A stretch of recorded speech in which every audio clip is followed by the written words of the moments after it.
Obrigado, Senhor, que nós podemos ser felizes na Tua presença, na vida contigo. Obrigado, Senhor, que a Tua palavra também ilumina o nosso caminhar, nos guia em direção a Ti, Senhor, e aquilo que Tu tens preparado para nós. Nesse tempo de mensagem, de pregação, pedimos, Senhor, que Tu estejas nos iluminando com o Teu Espírito Santo, nos dando entendimento, que a Tua palavra, que a Tua voz possa penetrar na nossa vida, no nosso coração e repousar em nosso ser. Se Tu conosco, Senhor, é o que pedimos, em nome de Jesus. Amém.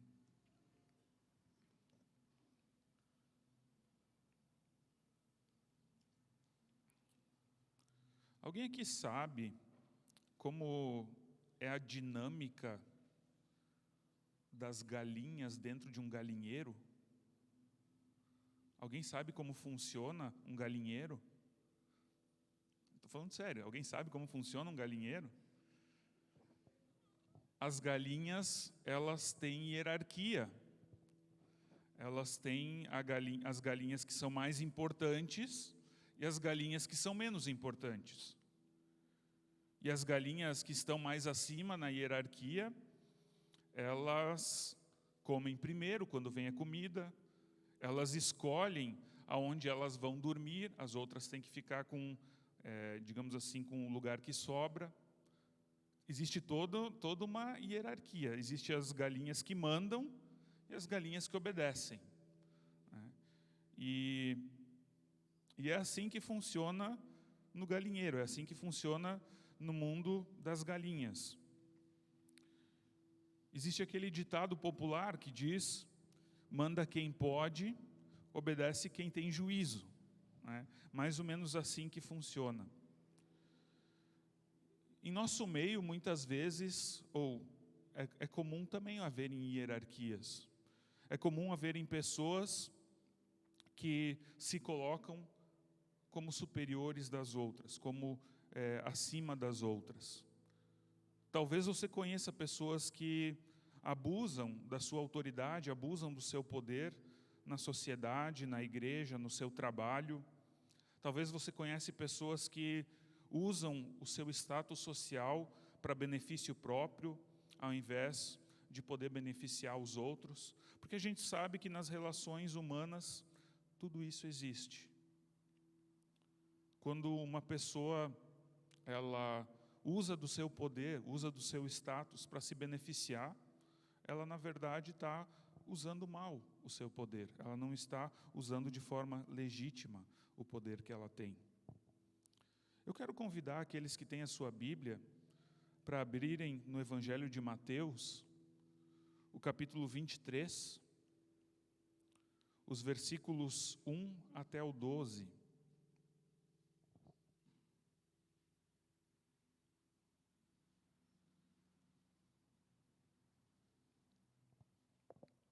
Mateus 23, 1 ao 12.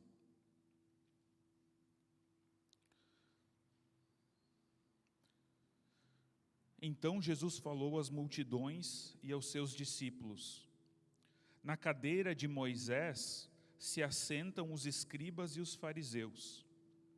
Portanto, façam e observem tudo o que eles disserem a vocês, mas não os imitem em suas obras, porque dizem e não fazem. Atam fardos pesados, difíceis de carregar, e os põem sobre os ombros dos outros, mas eles mesmos nem com o dedo querem movê-los. Praticam todas as suas obras a fim de serem vistos pelos outros, pois alargam os seus filactérios e alongam as franjas de suas capas. Gostam do primeiro lugar nos banquetes e das primeiras cadeiras nas sinagogas, das saudações nas praças e de serem chamados de mestre. Mas vocês não serão chamados de mestre, porque um só é mestre de vocês, e todos vocês são irmãos. Aqui na terra não chamem ninguém de pai, porque só um é o pai de vocês, aquele que está nos céus. Nem queiram ser chamados de guias, porque um só é o guia de vocês, o Cristo. mas o maior entre vocês será o servo de vocês. Quem se exaltar será humilhado, e quem se humilhar será exaltado. Esse texto, ele nos incomoda bastante, porque ele inverte a nossa lógica humana de hierarquia, de relações de poder. Ele balança as estruturas. Jesus aqui está criticando uma das coisas que na sociedade é central, que os maiores, os que estão em cima, mandam, os que estão embaixo obedecem. Jesus, ele faz algumas constatações, ele percebe algumas coisas na sociedade da sua época, e a partir disso ele fala. E a primeira constatação dele é que os escribas e os fariseus, os escribas, os mestres da lei, e os fariseus, eles se sentam na cadeira de Moisés. Ou seja, tem a ver com, eles são as pessoas que receberam a tradição de Moisés. Eles são as pessoas que estão agora se colocando, ou usando a autoridade que Deus deu a Moisés lá no passado, para que eles agora tenham essa autoridade também. Moisés, ele recebeu a palavra de Deus, e portanto ele foi uma pessoa importante para o povo. Ele recebeu a lei de Deus, escreveu a lei de Deus, e os mestres da lei, eles estão nessa tradição. Se a gente for olhar a origem dos mestres da lei, eles surgem na época de Esdras e Neemias. O próprio Esdras, ele era um doutor da lei, ele era alguém que estudava a lei. Então lá por volta de 450 a.C., quando os judeus que foram para o exílio da Babilônia retornam para Jerusalém, em meio às ruínas do templo, aos escombros, eles redescobrem o livro da lei. E a partir disso, existe um avivamento na comunidade de fé dos judeus. Eles percebem que eles estavam vivendo longe daquilo que era a lei de Deus. E então, naquele momento, o povo de Deus, ele faz uma aliança. Eles decidem que eles vão viver a partir da palavra de Deus que eles descobriram, a partir da palavra da lei, de acordo com o livro de Deuteronômio. E então surge a figura do intérprete da lei, do mestre da lei, que é a pessoa, que são as pessoas que têm a tarefa de explicar a lei, de explicar a palavra de Deus para o povo. E eles então estão nessa tradição. Moisés recebeu a lei do próprio Deus, e Moisés passou essa lei então para Josué, Josué passou para os anciãos, para os mais idosos da comunidade, esses anciãos passam a lei para os profetas passam para os líderes da sinagoga, que são então os mestres da lei. Nesse período também começam a surgir as sinagogas em Israel, lugares onde nos sábados as pessoas se reuniam para a leitura da lei, para a leitura da palavra de Deus. E assim surgem os mestres da lei. Eles estão nessa tradição de manter vivo aquilo que é a palavra de Deus, a lei de Deus. A intenção é muito boa. Também os fariseus eles eram um grupo que se destacava entre os judeus. Eles eram um grupo que se achavam os escolhidos de Deus, eleitos de Deus, para uma função especial. Os fariseus, eles são um grupo que surgiu 175 anos antes de Cristo. São mais recentes que os mestres da lei. Mas eles eram pessoas que se dedicavam, que devotavam a sua vida a viver, a colocar em prática aquilo que os mestres da lei tinham resgatado, aquilo que os mestres da lei interpretavam. Então eles eram muito zelosos em praticar a lei de Deus, em viver a lei do Senhor dia após dia. O grupo dos fariseus eram pessoas então que na sociedade eram, digamos assim, bem vistos, porque eram pessoas zelosas. Só que a gente sabe a partir de Jesus que eles viviam uma vida bastante legalista. Eles buscavam viver e agir de acordo com o rigor da lei. Levavam tudo muito a sério. Só que Jesus, ele vai dizer, aqui no nosso texto, obedeçam aquilo que os mestres da lei e os fariseus ensinam. Ou seja, não existe problema no ensino dos fariseus e dos mestres da lei. Não é o ensino deles que está errado. O ensino está correto. Jesus não critica o conteúdo. Não é ali que está o problema. Jesus vai criticar a postura dos fariseus e dos mestres da lei. Ele vai criticar o fato de que aquilo que eles ensinam é muito bom, mas eles não fazem, eles mesmos não fazem, não vivem aquilo que eles ensinam. E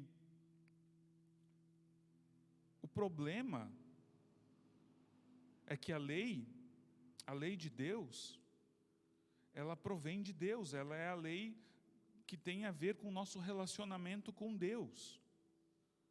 Mas na prática, os mestres da lei, os fariseus, eles não praticavam a lei de Deus diante de Deus. Eles praticavam a lei de Deus diante das pessoas. Eles faziam o que eles faziam para as pessoas verem, e não para Deus. Eles viviam a prática da lei quando era conveniente, para que eles fossem bem vistos na sociedade.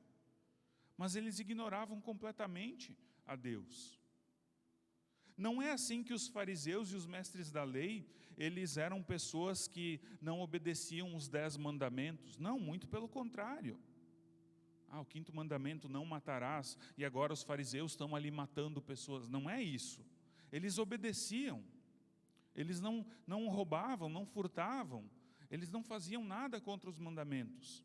O problema estava exatamente na postura que eles assumiam diante de Deus.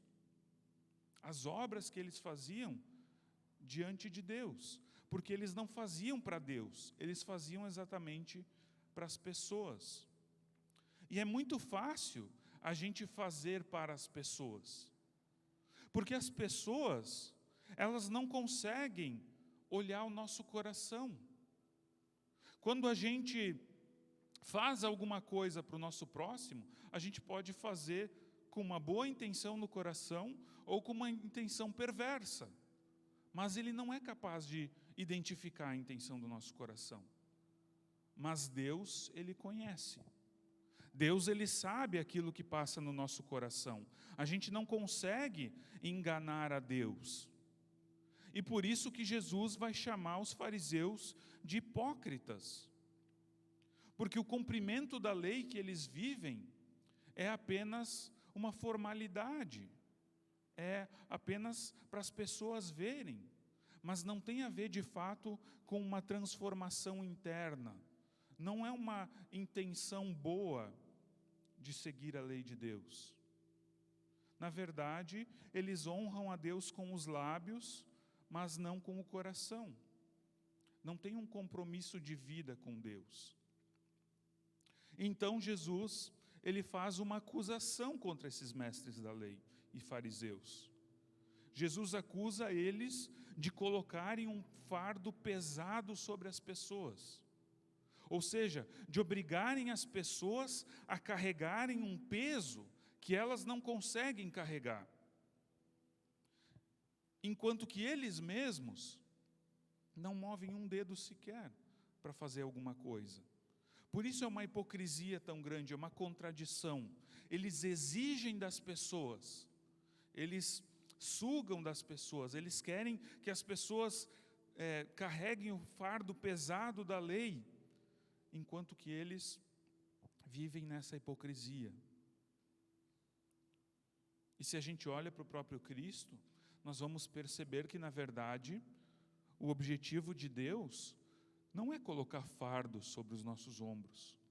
Muito pelo contrário, o próprio Jesus diz, tomem sobre vocês o meu fardo, porque o meu fardo o meu jugo é suave, meu fardo é leve. Ou seja, Jesus ele nos convida para deixarmos diante da cruz os fardos pesados que a gente carrega e carregar o fardo leve que é o de Jesus. Esse é o convite, esse é o propósito de Deus. Ele quer nos aliviar e não nos fazer carregar fardos maiores. Então Jesus, ele está denunciando, ele está apontando para o fato de que os fariseus e os mestres da lei, eles querem ser vistos pelas pessoas, eles querem status. Ali tem uma palavrinha que talvez muitos não vão conhecer, filactérios, né? Que bicho é esse? Filactérios eram caixinhas que os judeus colocavam na testa e no braço, amarrado, e dentro dessas caixinhas tinha um pequeno pergaminho com um trecho da lei, para eles carregarem a lei de Deus na testa e nos ombros. Essa era a ideia do filactério. Mas o que os fariseus faziam? Os fariseus, eles não só botavam um filactério, como botavam uma faixa bem grossa na testa e no braço, para todo mundo ver que eles estavam usando o filactério, para de fato chamar a atenção das pessoas, para que as pessoas passassem por eles e vissem, nossa, esse leva a sério, esse é um fariseu, esse é alguém que de fato honra a Deus e nós temos que respeitar essa pessoa. Eles exageravam nas aparências para de fato aparecer, para que os outros pudessem ver. Eram tudo exagero. Da mesma forma, as suas túnicas, haviam franjas nas túnicas dos fariseus, e o objetivo daquelas franjas também era lembrar da lei de Deus. O que os fariseus faziam? Eles colocavam franjas maiores do que o normal nas suas túnicas. Colocavam baitas franjas assim, para todo mundo ver as franjas das túnicas dele, de maneira que eles pudessem chamar mais atenção daquelas pessoas com quem eles cruzavam na rua. Então, na verdade, se trata de uma demonstração pública de fé e de piedade, mas que é hipócrita, que é falsa. Porque tudo isso era muito externo, era para as pessoas verem, mas não correspondia com o coração dos fariseus e dos mestres da lei. Jesus vai dizer, eles querem sentar nos lugares de honra, eles querem sentar na frente, na sinagoga.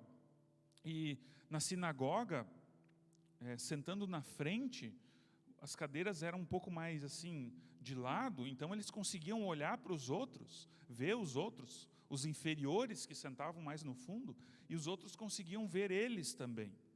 Eles queriam ser saudados, eles querem aparecer nos banquetes, querem sentar nos lugares de honra no banquete, querem ser pessoas importantes, querem ser reconhecidos como mestres, como pessoas que têm autoridade, pessoas que têm domínio. E daí vem a proposta de Jesus para os seus discípulos, para os seus seguidores. E qual que é a proposta de Jesus?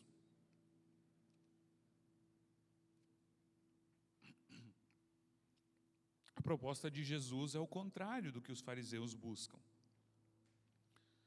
E é também a proposta que Jesus faz para nós.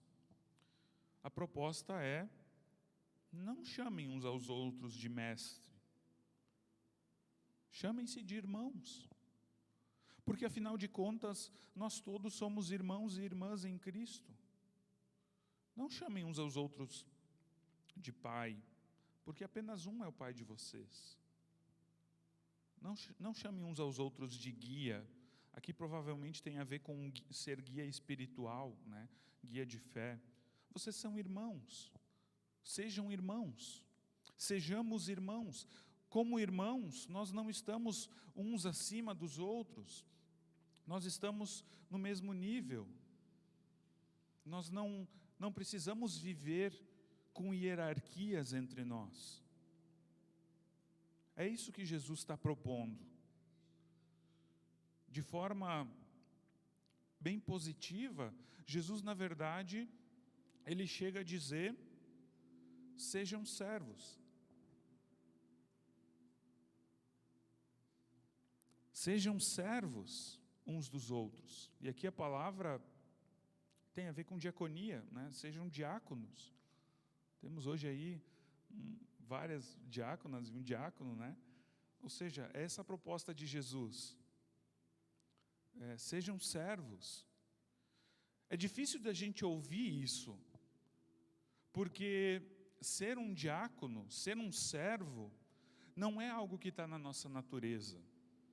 Vai contra o nosso instinto, a nossa forma de ver o mundo enquanto seres humanos.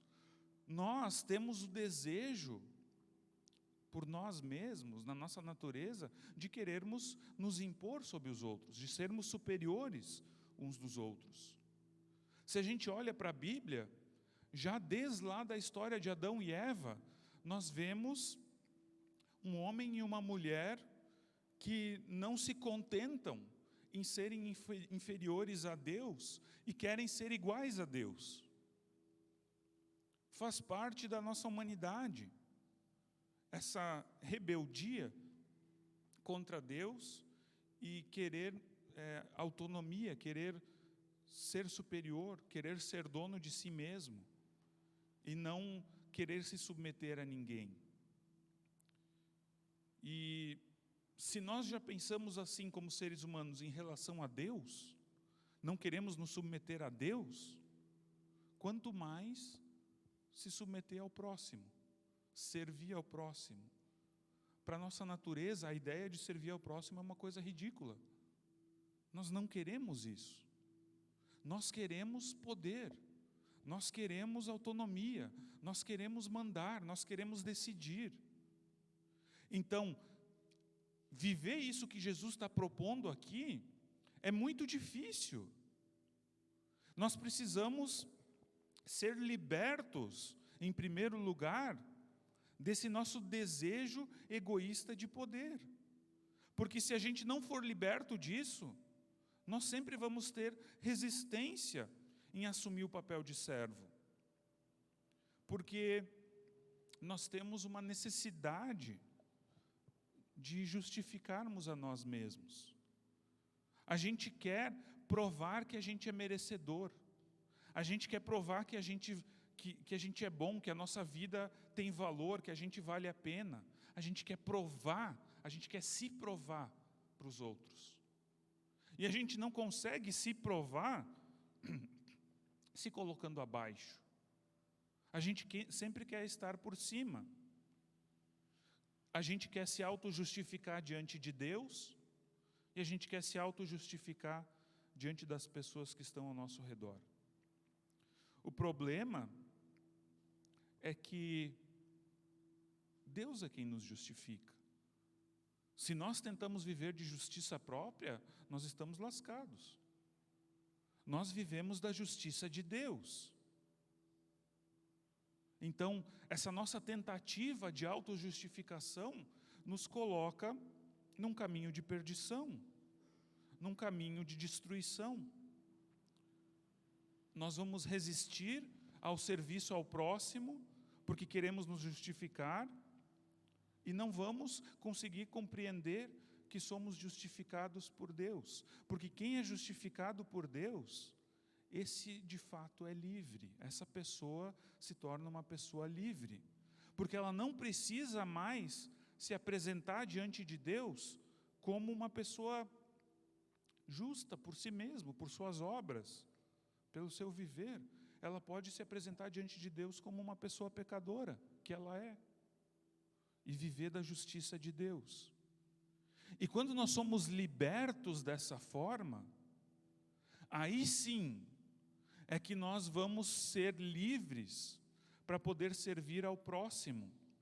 Porque daí a gente não precisa mais provar nada para ninguém. A gente não precisa mais aparecer, a gente não precisa mais ter um status, um poder. a gente pode viver em humildade. Na época de Jesus, naquele tempo, havia o costume de, antes de uma refeição, o servo da casa, ele lavava os pés de todo mundo. Porque as mesas elas eram rentes ao chão, e as pessoas ficavam inclinadas na mesa, e os pés de um ficavam relativamente próximos do nariz do outro. Então era desagradável, principalmente naquele clima desértico, onde só existiam no máximo sandálias. Então era costume lavar os pés, ter um momento de lava-pés antes da refeição. E se não houvesse servo na casa, se não houvesse um escravo, a pessoa, digamos assim, de hierarquia mais inferior, assumiria o papel então de lavar os pés. Quando Jesus estava reunido com os 12 discípulos, não tinha nenhum servo. E os discípulos ficaram se olhando: quem de nós vai lavar os pés? Quem de nós é o mais inferior aqui, nessa nossa hierarquia? E o que Jesus faz? Ele lava os pés dos seus discípulos. Os pés fedidos, os pés imundos, os pés nojentos dos seus discípulos. Ele lava um por um. O Filho de Deus, aquele que desceu dos céus, que veio dos céus, com toda a honra, todo o poder, o mestre dos mestres, o rei dos reis, o senhor dos senhores, ele pega uma bacia e uma toalha e lava os pés dos seus discípulos.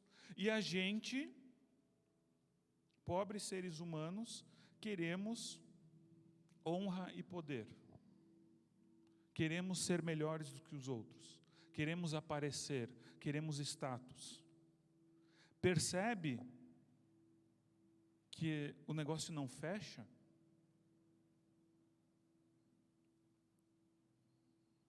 Só quando eu olho para Jesus como alguém que, sendo Deus, escolheu servir, escolheu lavar os pés, é que eu posso também compreender o meu lugar e eu posso servir. Então o convite que Jesus faz para nós é que nós assumamos essa identidade de servos, diferentes dos escribas e fariseus, que a gente viva de forma sincera, que a nossa vida ela não seja uma vida marcada pelo egoísmo, uma vida autocentrada, mas seja uma vida marcada por compaixão, por humildade.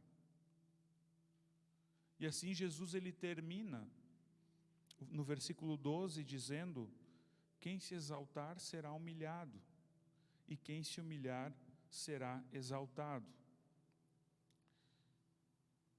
Eu não vejo esse versículo como algo que Jesus está falando em relação ao cumprimento aqui nesse mundo que nós vivemos. Porque muita gente vive na exaltação a sua vida inteira e morre ainda na exaltação. Mas eu acho que esse versículo tem a ver com a eternidade, com o julgamento de Deus. Porque aqueles que vivem a vida se exaltando, eles não conhecem de verdade o Evangelho de Jesus Cristo, o Evangelho que salva. Mas aquele que se humilha, esse é exaltado. Nós temos exemplos disso na Bíblia. Em Samuel, 1 Samuel 1 e 2, Ana vai falar da sua humilhação e depois da sua exaltação. A própria Maria, mãe de Jesus, no seu cântico, ela fala da serva humilhada, mas que Deus exaltou. E se a gente olha para o próprio Jesus, eu não consigo imaginar uma humilhação pior do que uma morte de cruz. Ser pregado nu em praça pública, pregado numa cruz nu em praça pública e deixado lá para morrer. Jesus foi humilhado, mas no domingo da ressurreição, no domingo da Páscoa, ele foi exaltado. Quem se humilha será exaltado. Que a gente possa levar isso, levar essa mensagem. Abaixa a tua cabeça, vamos orar. Pai eterno, a tua palavra, ela nos desafia e ela inverte algumas lógicas que nós vivemos. Nós não conseguimos por nossa própria natureza viver dessa forma, porque nós desejamos o poder, nós desejamos a visibilidade, o status, o reconhecimento. Ajuda-nos, Senhor, a desejarmos o serviço ao próximo, porque toda justiça, toda autojustificação, ela é vã, mas toda justiça de fato provém de Ti. Tu fizeste por nós tudo aquilo que era necessário ser feito. Livra-nos, Senhor, de querer correr atrás de coisas vãs, e que a gente possa servir ao próximo, para que o próximo possa também conhecer o Teu amor e a Tua misericórdia.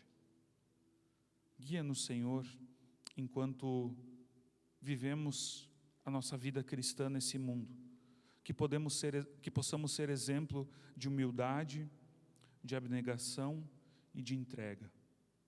Assim nós oramos, Senhor, em nome de Jesus. Amém.